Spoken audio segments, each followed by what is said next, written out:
All right, we've got the March 23 power rankings. Let's look at how it looks this month. So a whole bunch of things happened in March. SE Zidane made some progress. We completed 2 GBs and 1 weekly open. I will always refer to them as CT because I started listing them as chat tournaments in my records, and that's what they're stuck as.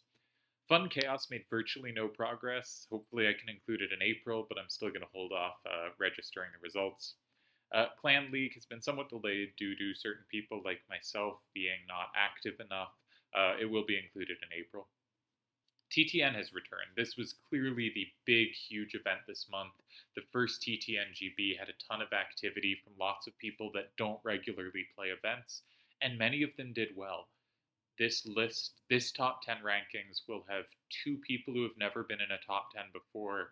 Really excited about including both of them, and I think definitely deserved on both. And it's neat to see different players thriving in different formats, and also just seeing players that haven't played that much of recent excited to play in a new format. So if you haven't checked out TTN yet, I highly recommend you do so, even though I haven't either. That said, let's make sure everything's recording properly. Looks good. Multiple players with top three finishes actually didn't make this month's list. I think this is justified, but it is to say the final few spots I could have gone a bunch of different ways. What else do I want to say? Yes, this didn't come out the normal time because I put up an April Fool's joke of me playing FF7. But if you'd like to see me play more of FF7, do tell me because I love talking about the things I enjoy, and FF7 is a wonderful game. I haven't even been banned yet. I really expected to get like a 24-hour ban on Discord or something. Yeah, let's get to our list. 10th, Sergio. So this is the first time we've ever seen Sergio on a list. He's the first of the new names we're going to see due to the TTNGB, which I will be calling TTNGB number 1. He came tied third through fifth, and so there was a case for some people who came third in an event while he came tied third. But I think there are a few reasons. One is the TTNGB just had more players than other events. So finishing kind of in the third to fifth range, of course, means more the more competition there was. And I really wanted to respect the highly active first event back on TTN. And secondly, Sergio put up a higher score than people who got clear third. And so when it was similar, I went with the higher score in the tougher field. So I feel really good about putting Sergio here. This is his first time he's made a power ranking, and I'm really glad to have him here. I always like seeing new faces here, and he had a really fantastic result. In ninth place, we have Sir Smokes, who came semifinals in one of the weekly tournaments. It was the one with 16 players, so semifinals means a little more than it normally would for a chat tournament. And he's also still an SC Zidane. So there's a case for putting people who came third in a GB ahead of him, but especially when a chat tournament was 4 rounds rather than 3, I'm somewhat biased towards open events anyway. And he has a continuing run in SE Zidane to his credit. I felt pretty comfortable putting him here. In eighth place, we have a quite similar record. Zoom was the other semifinalist in Chat Tournament 37, but he's even further into Zidane. Now, there's a case for putting Smokes ahead of him because Smokes did not lose in Zidane this month, and the only match Zoom played, he did lose in Zidane, winners finals against Caus Debonair. But I think I just want to give more credit to the person further in right now. And Zoom has had a tremendous run, and I really think is just an absolutely elite closed player. And you'll notice his non-closed result is very good too. In seventh, we have Vid, who had a solid showing in a GB, but I wanted to give him a little more credit in Zidane because he won the most important of any of the matches any of them won in Zidane. You know what? I think I should have Smokes and Zoom higher, but that would mess with a whole lot of things I did. So let's just say Vid's win over Tezuka is huge and puts him here. He got the really big win in Zidane of any of these three players, and that's going to put him highest. It is funny how I know to pronounce Zidane correctly for Zinedine Zidane, but for me, Zidane Tribal will always be Zidane Tribal. Because, I hit that when I was a kid, and the name stuck. In sixth, we have our second debutante. We have Stuff, who decided to play an event with TTN going back up. His excuse was he wouldn't play till like TTN or whatchamacallit, Dominion came. But TTN came, and he played an event, and he came second with a really high score. So he's now played one event in 15 or so years, and he came second to Delial. this is pretty good. Players return, they go away. Sometimes their form has stayed, sometimes it hasn't. But it's really nice when you see not a new face, but an old face, but you see them living up to kind of what you'd hope from them. And I hope he keeps playing because I'd much rather he be active than like he always comes second, right? So this is of course Stuff's first time in the power rankings, and really nice to see him putting up a nice result. Worth saying, there were a bunch of people who had really good scores in the GB but didn't come top four or top five, and so I'm not giving credit because I really mostly just checked the top four in each event. And there are some players I don't think they'd have made it because coming sixth or seventh in an event probably not going to beat coming third, but that said, a bunch of good performers in the GB. In fifth, we have Kaus Debonair, who played one match this month, but he won it. Not only did he win it, he won it twice. He won one of the games against Zoom in the Zidane Winners Finals, but it turned out he had broken the stips, he had used a semi-rare, and they had to replay it, and he won it again. Which is to say, Kaus has won the winners bracket. He's in grand finals. He is about 75% favorite to win the tournament, assuming you think his opponent in the finals will be about equal skill to him, because they have to beat him twice while he only has to win once because he's the only player who has not lost. But it's been pretty remarkable to see him play. It's not technically his first tournament in 15 years, but he basically stopped playing, around 2008-9. Played maybe one or two events since. Was briefly in TTAC, but withdrew after tying Tezuka in a game, and Tezuka went on to win the whole tournament. But basically just hasn't lost a tournament match in a bazillion years. And it would be kind of incredible if, he wins the first tournament ever in 2003 and comes back and wins his second tournament 20 years later. So I wanted to credit Zidane, however you want to pronounce it, above anyone who had a single good finish. But because I've already given Kaus a bunch of credit, and if he wins the whole tournament, there will be another month I'm giving a bunch of credit, I considered this good enough to put him above anyone who had one good result, but below people who had notched multiple strong finishes.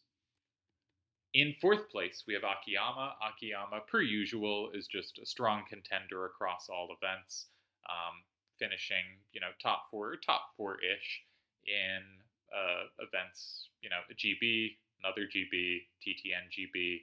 Didn't even have a good chat tournament result and still gets here. Notably, in the chat tournament, he lost to Delial, and so didn't finish top four because he lost to the eventual winner. Akiyama, per usual, putting up really good results, and we'll talk about him more in a bit. We'll go to the next slide. There you go. Third, we have Selder. This is tied for Selder's best finish. He has come third before. I believe in January he got third, and this ties that. Also means he's had a really good quarter. Again, we'll return to talking a little more about Selder. He won GB46 and tied for top four-ish in GB47. A really strong month. Second, we have Rayaminator's second time on the rankings, and this time he comes second overall. And he does it by coming second in multiple events, both GB46 and comes top four-ish in the TTN GB, and runner-up CT37, which was again a 16-player chat tournament. I'm trying to give a little more credit when there are more rounds, and I generally favor the open events slightly anyway, but I especially want to favor it when it is a four-rounder. Really good showing there, and his match with Delial at the end was a pretty fantastic match, and you will, in about 15 days, start seeing videos of it. And it's a fun match to watch. This is his second time on the leaderboard, and clear and away his highest finish, and also just really good finish. And our winner this month, oh my god, not competitive, is it? Deli just won every event that finished, right? But won. Selder won GB46, but Deli won GB47. He won Chat Tournament or Weekly Open 37. He won the TTN GB. He won it by like 5 points. Deli absolutely crushed this month. I'm doing some advanced stats on the open games. Sometimes the winner of an event does not play that well. Deli played great. Yeah, this is, it was not competitive who would come first. And this brings us to my Player of the Year race, and also my Player of the first 3 months, because I split each year into 3-month chunks. I guess we'll call this one the winter chunk. And my Player of Winter is Delial. He led the Player of the Year race entering March, and he had his best month yet. He is our definitive player of the first quarter. If you want to see by margin, you can go look at my leaderboards. And if you click the power ranking tab, you can see how many more points he earned than anyone else. It was a lot. I'm not actually remembering. I think he got 36 out of an available 45 points and is just huge leader in the player of the year race. If he took the next month off and Akiyama won player of the month in April, then or came top 2, I think Akiyama could catch him if Delial just stopped playing. Delial is, of course, the only player who has made every power rankings ever, so I suspect he will not be taking April off. But yeah, Delial is currently, by my metric, huge leader for Player of the Year. No, my Player of the Year is very different from like the actual voting. I think the actual voting should prioritize performance in majors. So right now, my vote there would be with Caus Debonair, unless someone's had an absolutely incredible clan league and also did well in Zidane. But if you kind of just want to look at all the little events and just who's been slaughtering all of them, it's Deli, and I think he's been so good there, he should be considered no matter how you're evaluating it. Second, Akiyama has just been very good every month. He hasn't had the real standout months he sometimes has, but he's been great every month. He's a contender to win every competition he enters, and he is very clear second. Well behind Delial, but well ahead of anyone else. Selder with another third place finish. Fittingly, rockets up to third. Zoom, Caus, Debonair, and Addy are right behind him. Zoom and Caus with their incredible Zidane runs, and Addy with his really fantastic January and February, but didn't continue dominating the open events like he had been. Though only one happened. We'll probably see him back soon. Reyes' return and his huge march brought him up to 7th. Sadly for me, passing me, I dropped to 8th. And Turds came 9th for the season. This has been this month, March, ended his streak of 14 straight months on the power rankings. He had spent over a year making every single power ranking. The only player with a run anywhere near that good is Delial, who has, a run of every single month.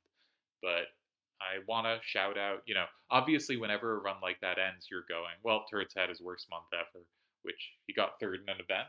That's pretty good, just happened not to make the list. But I wanted to shout out that he spent over a year on these power rankings, which is just very difficult to do. And, the run will always end on a low point, but it is to say this was a tremendous run. And in pretty distant 10th, there were a couple players quite close, but Vid barely snagged 10th place. If I was going to move Vid down below Zoom and Sir Smokes, and below Sergio, there's a case for that as well.